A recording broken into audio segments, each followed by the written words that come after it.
We're going live to the Pentagon. That's where the spokesman, Patrick Ryder, is taking questions and speaking right now on the origins of leaked documents that have been made public, a significant amount of top secret information, including information on Ukraine's military capabilities. Let's listen in. What we can say about any of the documents themselves.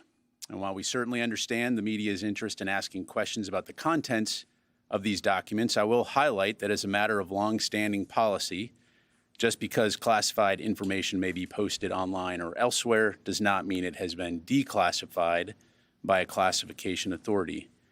And those of you who have been covering the Pentagon for a long time know that we're just not going to discuss or confirm classified information due to the potential impact on national security, as well as the safety and security of our personnel and those of our allies and our partners. And for that reason, we will continue to encourage those of you who are reporting this story to take these latter factors into account and to consider the potential consequences of posting potentially sensitive documents or information online or elsewhere.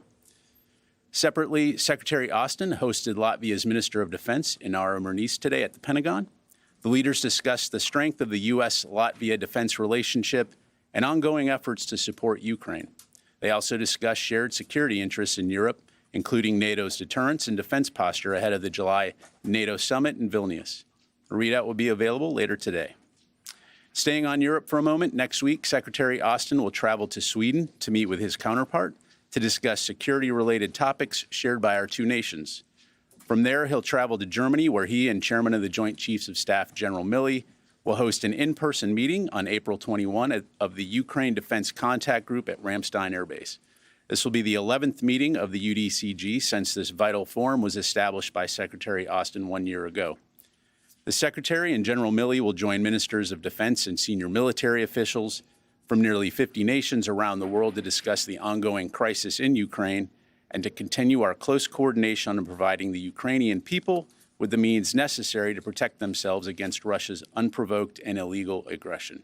And as we've highlighted before, the contact group has been instrumental in identifying, synchronizing, and ensuring delivery of the military capabilities the Ukrainians need to defend their homeland. And on a semi-related note, at the end of this month, the Arkansas Army National Guard's 39th Infantry Brigade Combat Team will replace the New York Army National Guard's 27th Infantry Brigade Combat Team and assume command of the Joint Multinational Training Group Ukraine at Grafenwehr Training Area in Germany. The 27th Infantry Brigade Combat Team took charge of the JMTGU during a transfer authority ceremony in August of 2022, becoming the first and only unit in the JMTGU's 8-year history to assume the unit mission for a second time. We look forward to the arrival of the 39th and the continuation of the important work to provide Ukraine what it needs in terms of training to defend itself. And with that, I'll be happy to go to your questions. We'll go ahead and start with AP Tarakap. Thank you, General Ryder. So can you confirm that Airman First Class Jack Teixeira, a member of the Massachusetts Air National Guard, is a person of interest in this leaked documents case? And I have several other questions. Sure. So first of all, as I mentioned, there is an ongoing criminal investigation. And so anything related to that, I'm going to need to refer you to the DOJ or the FBI. Can you speak at all to if anyone in the Department of Defense has reached out to this airman? Do you know where he is?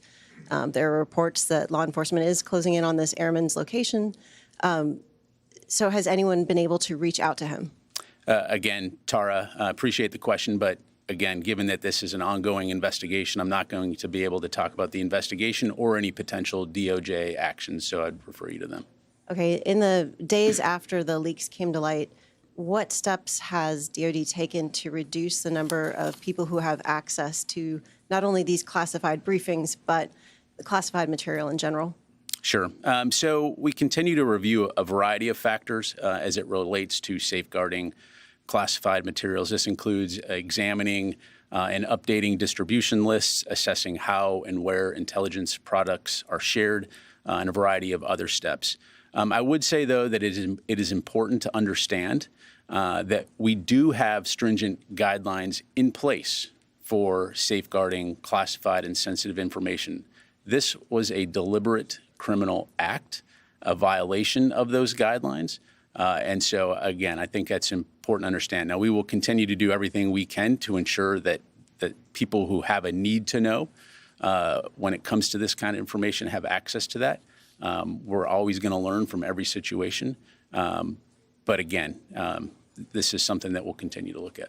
But you are taking steps to take. So that is the Pentagon spokesman, Patrick Ryder. He's taking questions from reporters on the origins of leaked documents that made public a significant amount of top secret information, including information on Ukraine's military capabilities. And they were classified documents from the Department of Defense that were found online. Let's bring in Shihab Ratansi. He's joining us from Washington, D.C. So, Shihab, I mean, tell us more of what the spokesman just had to say. And I suppose Pentagon officials are working around the clock to really understand the scope and scale of these leaks. Well, I think the press reports that he was referring to there, he said he was aware of the press reports, but he wasn't going to be drawn on them, and he referred any questions to the Department of Justice because it's the FBI and the DOJ who are now investigating the source of these leaks. But now it's been widely reported in the New York Times, Washington Post, Wall Street Journal that the main suspect is a 21-year-old member of the intelligence wing of the Massachusetts Air National Guard. In fact, just in the last few minutes, the New York Times is reporting FBI agents are now searching his home in Massachusetts. And we had been told to expect an arrest perhaps on Thursday of this suspect. It appears from all the reporting that's been done, that he began posting all this information online in a chat room popular with video gamers over the course of several months. And there's been much speculation about the motivation. Is there some political intent? Is this about whistleblowing?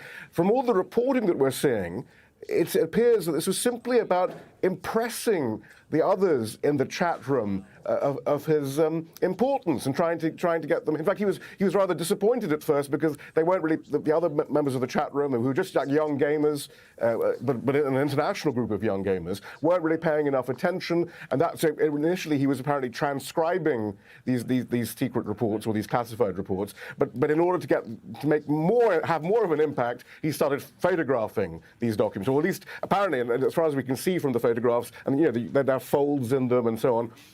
He would fold these documents out, and then he'd take photographs of these documents to try and make more of an impact, simply to impress his fellow gamers. I think there isn't that much surprise that a suspect was narrowed down because there are identifying features in the photographs. We know who where the chat room is, and who was the leader of that group. So I don't think there's that much surprise that the FBI apparently has decided that they have a suspect.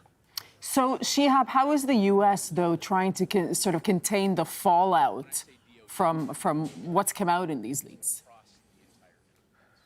It was interesting. President Biden was asked about this in Ireland, whether he was concerned, and he was really downplaying it, saying no, he doesn't feel that that he wasn't too concerned about the leaks. Having said that, on Wednesday we were told that Secretary of State Blinken and Defense Secretary Austin were making calls to various allies to try and reassure them, because not only do these leaks show that the U.S. is spying, as you might expect, on Russia and Iran, possibly China, and so on, but also on a lot of allies, Egypt, Israel, South Korea, and, of course, Ukraine itself. To be honest, I don't think there's that much surprise that the U.S. is spying on all these countries. We knew that anyway from the WikiLeaks documents that we got from Edward Snowden 10 years ago or 13 years ago, which showed a wide-scale surveillance of world leaders, bugging Angela Merkel's phone and so on. So I don't think there's that much surprise. But I think there will be that embarrassment, and it shows. In fact, the Ukrainians say, well, we don't really share that much information with the Americans anyway because we don't trust them to keep their secrets. Okay, thank you. Shihab Ratansi reporting from Washington, D.C.